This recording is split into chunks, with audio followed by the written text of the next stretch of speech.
Hi, my name is Divya Kapoor. I'm a certified lactation counselor, birth educator, and a student of midwifery. I host and produce a podcast called Mommy Track Daddy Whispers that has been running for over 2.5 years. It's about childbirth education, emotional and physical wellness for mothers and fathers. Um, and today, what we're doing with the podcast is that we are bringing it in a new format where more and more birth stories of the mothers about home births, about how really medicalized birth has become. To shed light on that, we are bringing the podcast with that information. It's called Birth Agni now, and will be soon out with these birth stories to be able to help more and more. Um, Not really help, everybody helps themselves to actually bring out the options in birth that are available for each mother out there to be able to take power into her own birthing journey and not be at the mercy of the hospitals and the staff and luck to be able to birth naturally. And I'm not just saying vaginally when I say that. Yeah, so all about that. And thank you so much, the team Own Your Growth, for giving me this opportunity to speak today. My friend Tapasya, who's a ferocious childbirth educator, a doula, a birth keeper, a traditional birth keeper, has done a session with you. And I urge all of you to listen to that first before you come here, because all the information that's there is really, really crucial to take.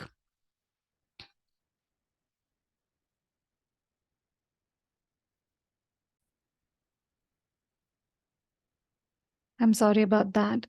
So today in this session, I really want to speak about the history of obstetrics and how it is related to the history of breastfeeding, and why more and more mothers are having breastfeeding problems, and how medicalization of breastfeeding has also become, and the need of lactation counseling, why it's very, very important to be able to bring information about how breastfeeding actually happens to solve a large variety of issues in breastfeeding.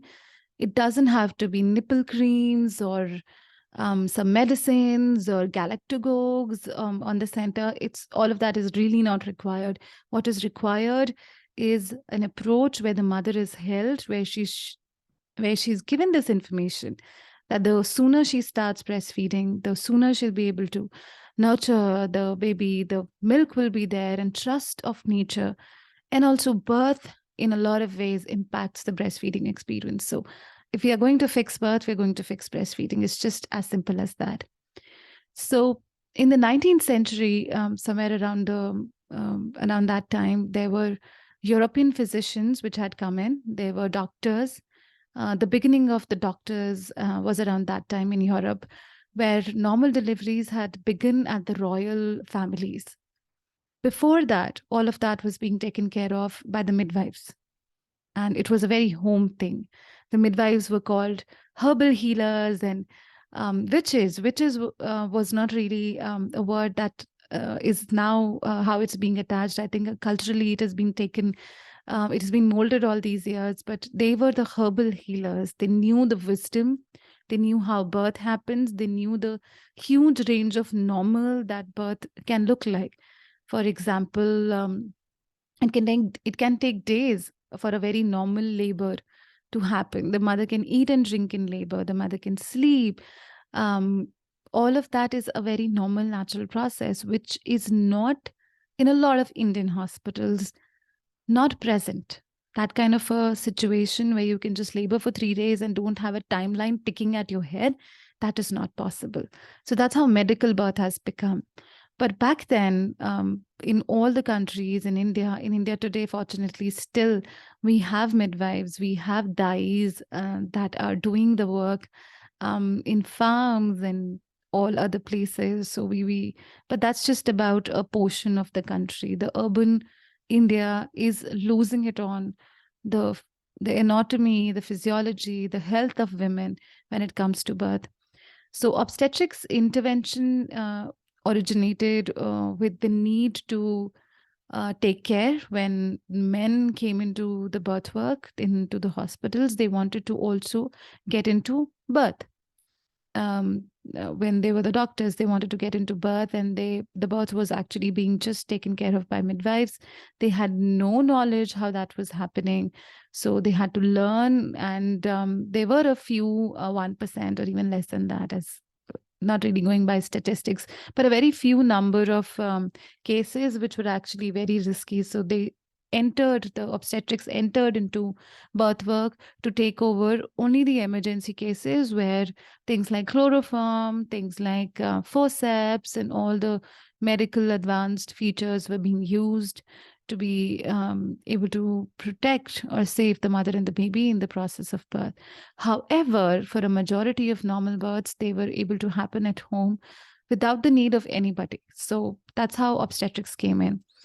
But in an attempt to industrialize, in an attempt to grow this into a business, and also from the perspective that women are less capable of doing things, there were midwives all over Europe that were mass murdered, that information lost, and birth just slowly began to happen in the hospitals, where you know it when you've done it to an entire generation of midwives who actually had the knowledge, who sat with women to learn how nature makes sure that birth happens.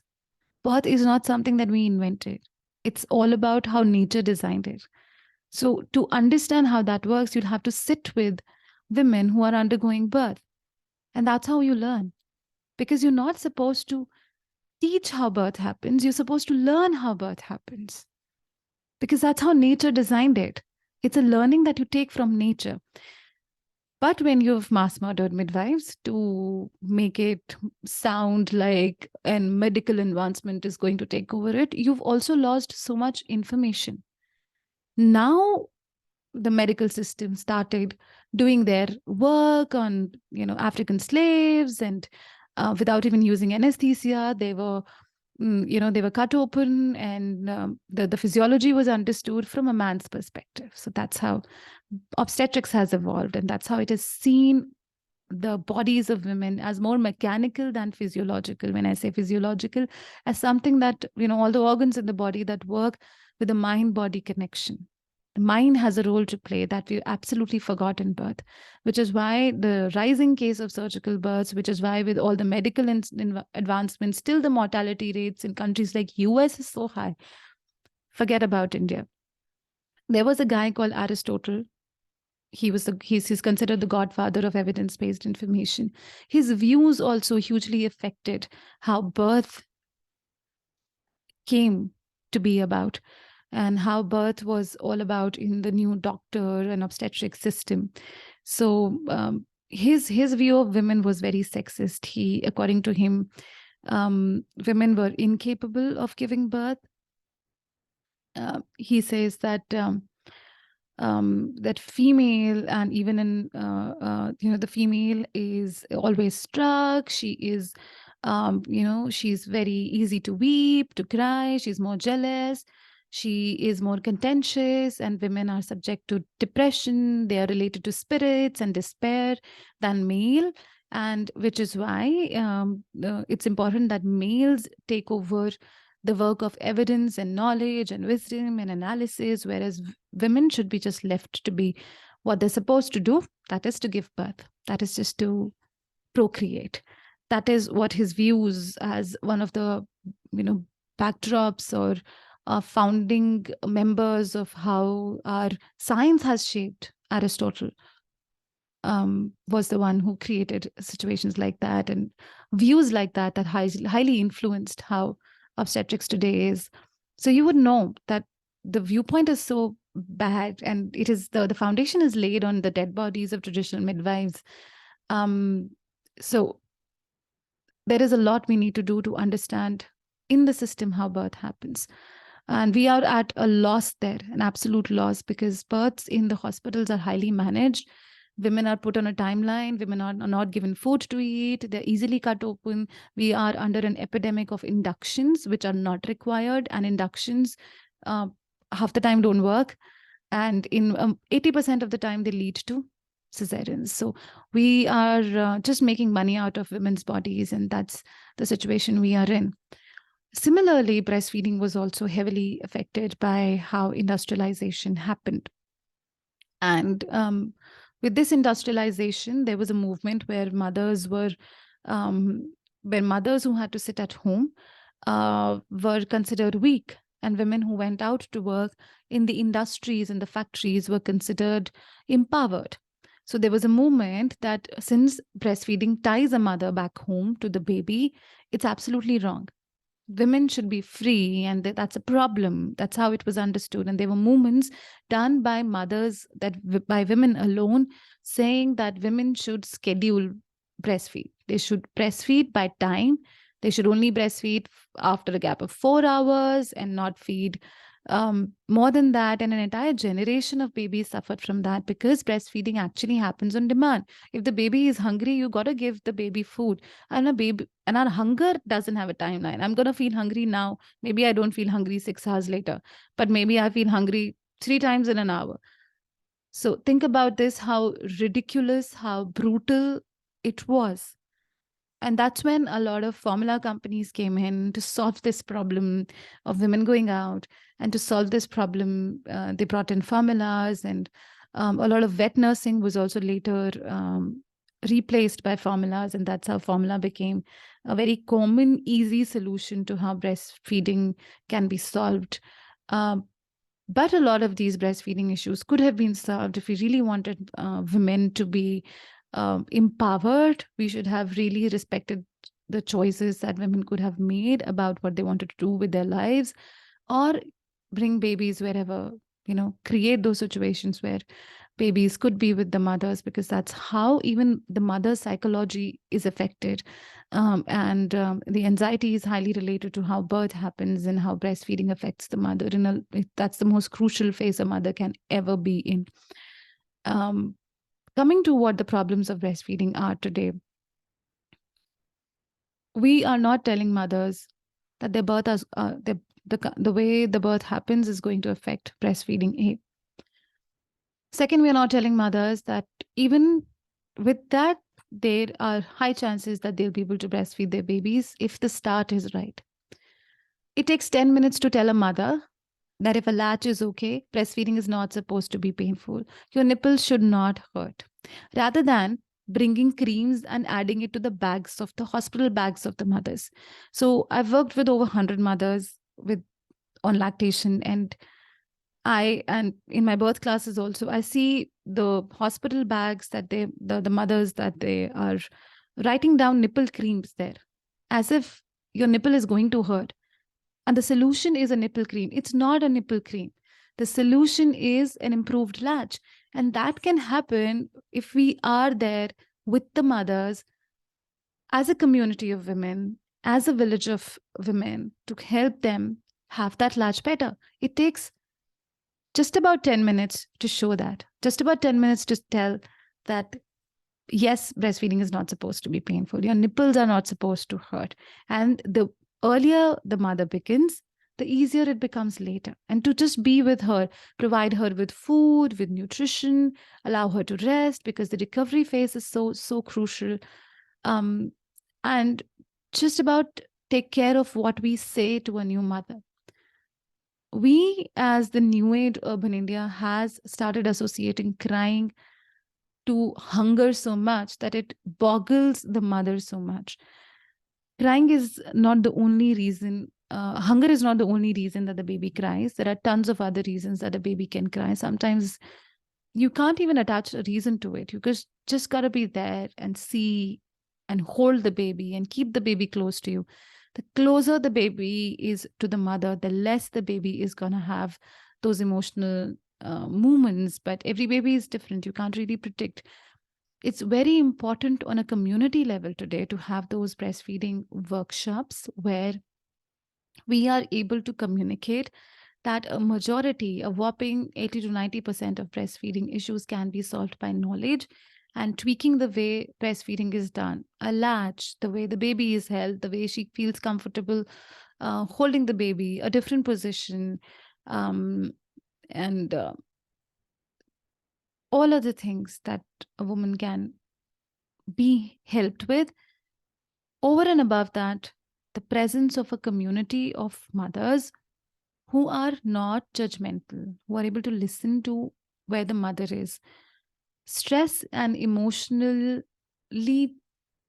challenged mother, in this say challenged as in she's not feeling emotionally good, and with all the pressure all of a sudden on the mother to be this glorious, this big, larger than life, the way the movies have fed us on it, the larger than life image of a glorious mother who sacrifices her all for the baby is not right.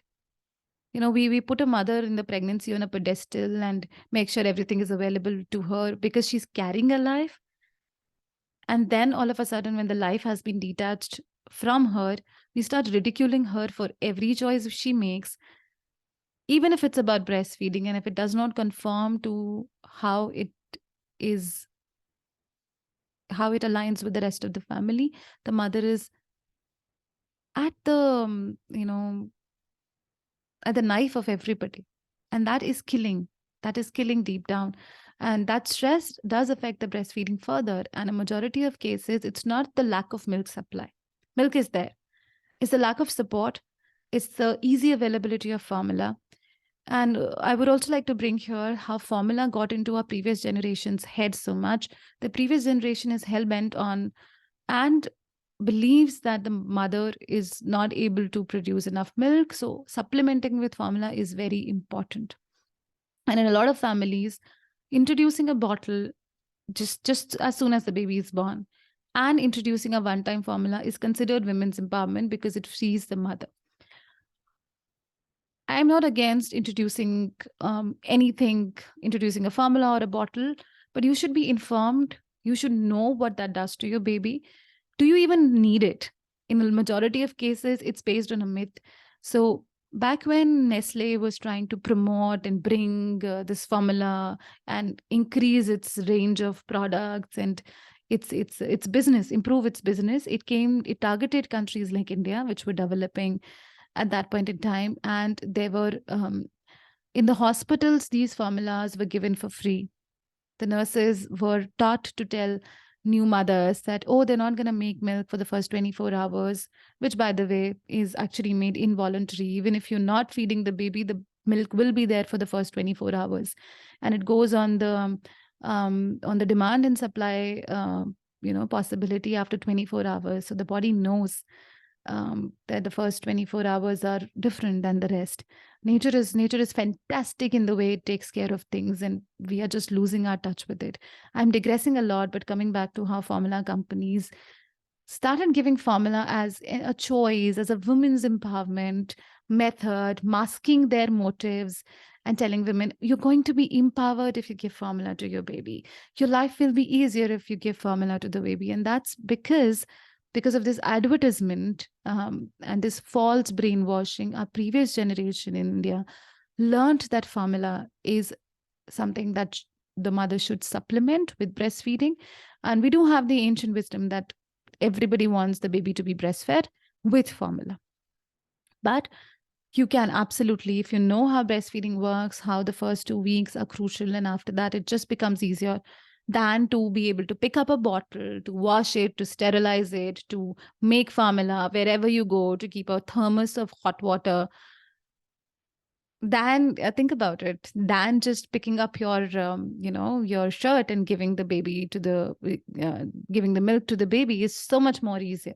Breastfeeding becomes so much more easier if the first 2 weeks the mother is held and she's not given, whenever a mother has an issue, she goes to a pediatric or a gynecologist also for breastfeeding issues. And with no offense, the knowledge of breastfeeding is not introduced in these professions. It's now coming. It's out of choice that a lot of doctors are learning how breastfeeding happens. But if you have medicine at hand, if you're used to giving medicine for everything, if I go for a problem where the latch is not okay, the mothers are given a pain medication. The mothers are given a nipple cream. All of that is not required, and we all know that medicines have side effects. It's not just the way things should happen. You're not even working on the root cause, and the root cause, once solved, the problems will be solved. I'll give you an example of a mother who came to me after 2 months of being in excruciating pain with the cracked, bleeding nipples. And she was given pain medications, she was given nipple creams, and she said, my problem has not been solved. The problem would not be solved. You're just prolonging the problem. The thing is, these easy solutions can work on a fever where the body is doing the work of fixing it. But in cases like breastfeeding, if you're not working on the root cause, if you're not helping the mother do a latch in the first 2 days, the rest of the day she's going to just struggle with it. And people around her are going to tell her, oh, it's okay. Oh, it's normal. Breastfeeding is painful. Breastfeeding is not supposed to be painful.